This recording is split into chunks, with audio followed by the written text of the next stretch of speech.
Bonjour les amis, bienvenue dans Israël plus proche de vous. Nous nous trouvons juste à côté de la reproduction grandeur nature du tabernacle, comme vous pouvez le voir derrière moi. Mais est-ce qu'on sait vraiment ce que cela représente ?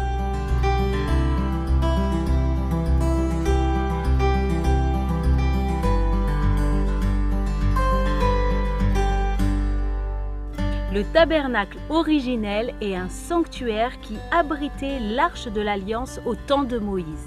C'était avant tout un lieu de culte pour les Hébreux pour qu'ils puissent rentrer en connexion avec le Très-Haut. Immersion immédiate avec nos guides Loïc et Ben. Bonjour Ben, Boker Tov.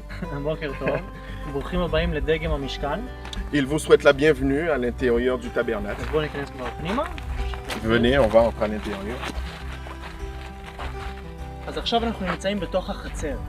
Alors là, nous sommes dans le parvis. כאן בעצם נבנה בגלל שאלוהים ביקש מבני ישראל לבנות למקום כדי שיוכל לשכון בתוך האנשים.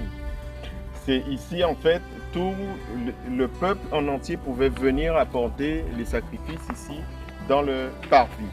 אוקיי? וזה מה שהם עשו, הם בנו משכן, בגלל זה קוראים לזה משכן, dwelling place, מקום שאפשר לשכון בתוכו.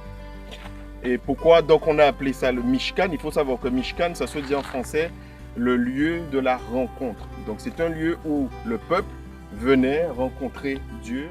בתוך החצר היה את המזבח, מזבח הנחושת, ומאחוריו את הכיור.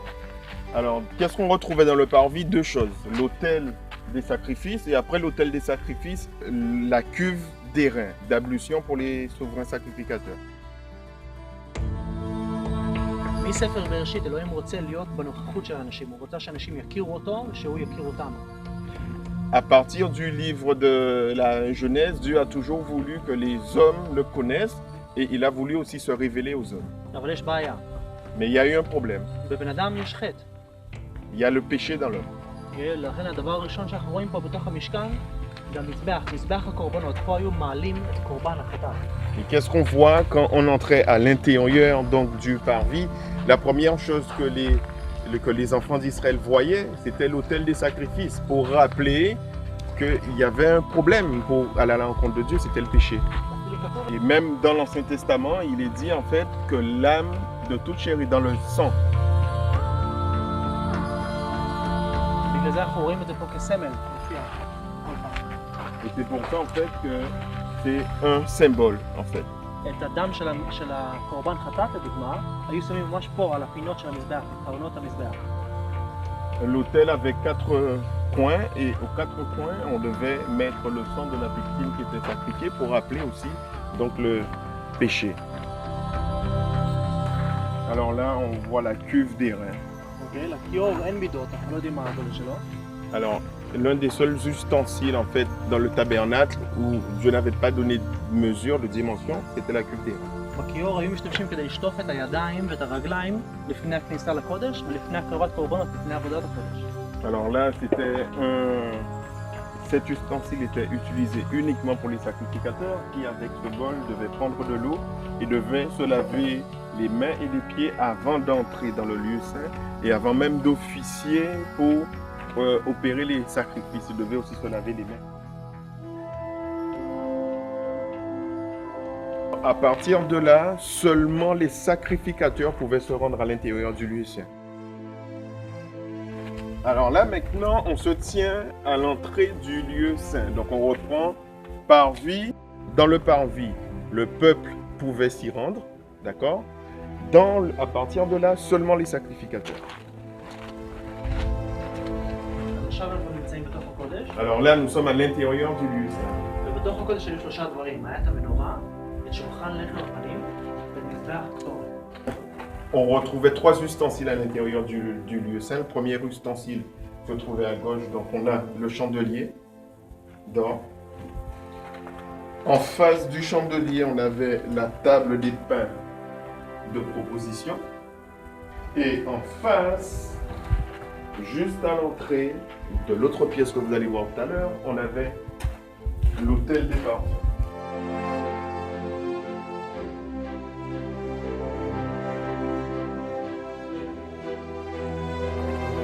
פה יש לנו את הלבוש של הכהן. Alors là, on voit les habits, comment les sacrificateurs ils étaient habillés. ואת הלבוש של הכהן הגדול. Et là, on voit comment le souverain sacrificateur, ou si vous préférez le grand prêtre, comment il était habillé. לבש את אותם בגדים, אבל בנוסף הוא גם לבש עוד 4 דברים. Alors, lui, le souverain sacrificateur, il avait au fond donc, les mêmes vêtements et il avait 4 autres vêtements par-dessus. היה לו ציץ זהב על המצח שהיה כתוב קודש לאדוני. Il avait donc la tiare, une tiare en or qui était marquée Kodesh le Adonai, sainteté à l'Éternel. L'éphod, on avait donc 12 pierres qui reprenaient en fait le nom des 12 tribus d'Israël. וגם 12 שמות בני ישראל.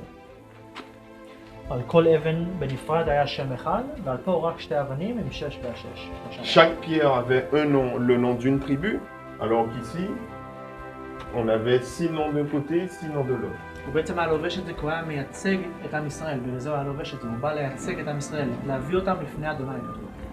Il devait, c'est lui en fait, ce symbole ça veut dire qu'il avait lui et aussi la responsabilité de représenter le peuple d'Israël auprès de Dieu. Okay.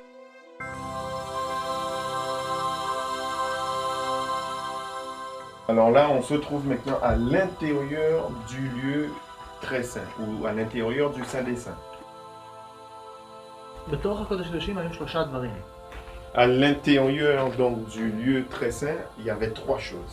היה את ארון הברית, L'arche de l'Alliance, לפני הארון היה את מטה הארון, המקל, ואת צנצנת המן שהם אכלו במדבר, ושתי אלה היו לפני הארון, על המזבח. alors à l'intérieur de l'arche de l'Alliance, il y avait 3 choses. On avait le bâton d'Aaron qui avait fleuri et un bol où il y avait de la manne. ובפנים, כמו שרואים, כמובן היה את לוחות הברית, הלוחות השניים שמשה חצה.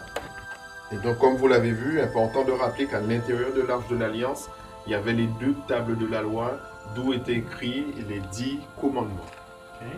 עכשיו, על הארון הברית היה את הכפורת.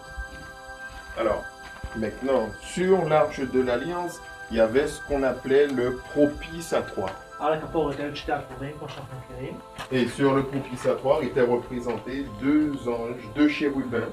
ושואל, אלוהים אומר למשה לבנות את זה, הוא בעצם אומר לו, ונועדתי לך מבין הכרובים לבין הכפורת. זאת אומרת, אני אבוא ואני אדבר איתך בין הכרובים ובין הכפורת. Dieu il avait dit à Moïse, quand tu viendras dans le tabernacle, c'est entre les 2 chérubins que je me révélerai à toi. Alors on voudrait remercier notre guide Ben qui nous a fait un très bel exposé sur le tabernacle.